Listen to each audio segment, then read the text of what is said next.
Olá, seja bem-vindo ao canal Homem de Deus, o canal que busca se aprofundar nas escrituras e no conhecimento de Deus. No vídeo de hoje vamos estar dando continuidade no estudo do livro de Gênesis do capítulo 1 verso 26 até o capítulo 2 verso 3. Começando o texto, e disse Deus, façamos o homem à nossa imagem, conforme a nossa semelhança, e domine sobre os peixes do mar, e sobre as aves dos céus, e sobre o gado, e sobre toda a terra, e sobre todo o réptil que se move sobre a terra. E criou Deus o homem à sua imagem. A imagem de Deus o criou, homem e mulher os criou. E Deus os abençoou, e Deus lhes disse, frutificai e multiplicai-vos, e enchei a terra, e sujeitai-a, e dominai sobre os peixes do mar e sobre as aves dos céus, e sobre todo o animal que se move sobre a terra. E disse Deus, eis que vos tenho dado toda a erva que dê semente, que está sobre a face de toda a terra, e toda a árvore em que há fruto que dê semente, será para mantimento, e a todo animal da terra, e a toda a ave dos céus, e a todo o réptil da terra, em que há alma vivente, toda a erva verde será para mantimento. E assim foi, e viu Deus tudo quanto tinha feito, e eis que era muito bom. E foi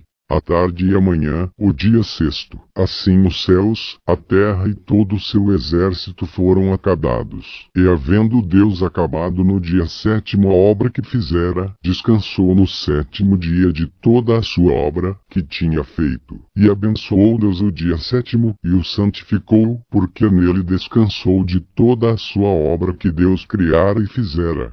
Para começar a entender melhor sobre um dos mais misteriosos livros da Bíblia, faremos uma análise. Aqui no capítulo 1 verso 26, entramos em uma dimensão mais elevada de ser. Isso é indicado pelo conselho de criar, que agora é introduzido pela primeira vez na narrativa. Quando o Criador diz, façamos o homem, ele chama a atenção para o trabalho como de principal importância. Além disso, nos antigos mandatos da criação, suas palavras diziam respeito à própria coisa que foi convocada, como haja luz, ou algum objeto pré-existente que estava fisicamente conectado à nova criatura, como deixe a terra produzir grama. Mas agora a linguagem do decreto da criação ascende ao próprio Criador. Façamos o homem. Isso sugere que o novo ser, em sua natureza superior, está associado não a qualquer parte da criação, mas ao próprio eterno não criado. O homem é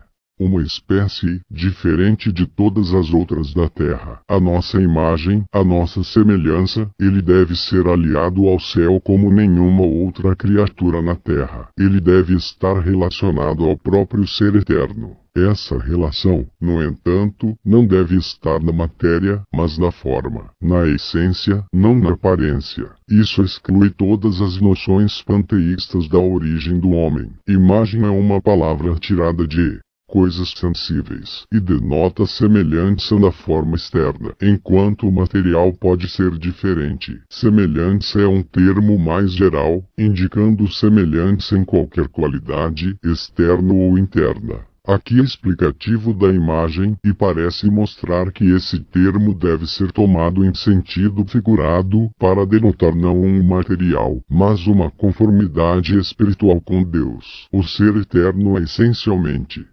auto-manifestado. A aparência que ele apresenta a um olho adequado para contemplá-lo é sua imagem. A união de atributos que constituem sua natureza espiritual é seu caráter ou semelhança. A relação do homem com a criatura é o da soberania. Essas capacidades de conhecimento, santidade e justiça, nas quais o homem se assemelha a Deus, qualificam para o domínio e o constituem senhor de todas as criaturas que não têm capacidades intelectuais e morais. Portanto, ele contempla os objetos, marca as suas qualidades e relações, concebe e resolve o fim a ser alcançado, e se esforça para fazer todas as coisas ao seu alcance trabalharem juntas para sua realização. Isso é para governar em uma escala limitada. O campo de seu domínio é os peixes do mar, as aves dos céus, o gado, toda a terra e tudo o que se arrasta sobre a terra. A ordem aqui é do mais baixo para o mais alto. Os peixes, as aves, estão sob o gado doméstico. Estes são novamente menos importantes do que a terra, que o homem cultiva e dá frutos em tudo o que pode satisfazer seu apetite ou seu gosto. A última e maior vitória de todas é sobre os animais selvagens, incluídos na classe de trepadeiras que são propensas à sua postura e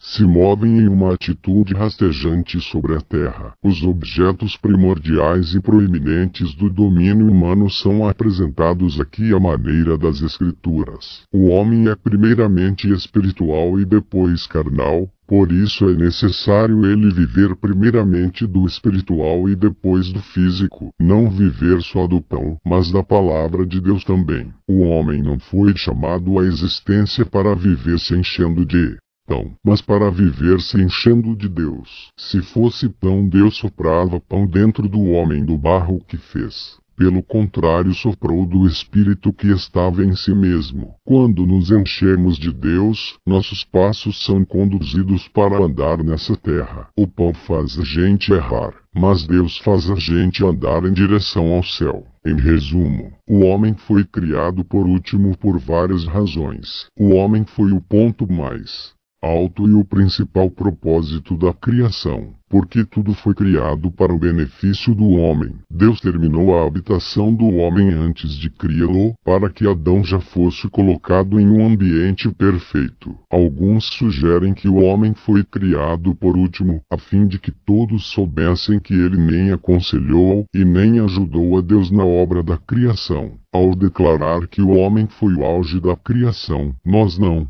pretendemos exaltar o homem, criando assim o orgulho. Entretanto, há duas coisas que deveriam ser lembradas. Primeiro, nós precisamos recordar que somente a humanidade foi criada à imagem de Deus. Segundo, não podemos esquecer que na criação do homem, Deus já sabia que Adão cairia em pecado, assim como já havia planejado a redenção através de seu Filho Jesus Cristo. Quando lembramos que Cristo tomou a forma de homem para morrer pelos pecadores, vemos a importância da criação do homem. Isto não é motivo de orgulho, antes de gratidão e adoração. Os 3 primeiros versículos de Gênesis 2 fazem parte de uma continuação natural do capítulo 1. Esses versículos declaram que toda a obra da criação foi concluída por Deus, e que no 7º dia ele descansou de tudo o que fizera. Há uma ênfase muito grande nesses versículos acerca do término da criação.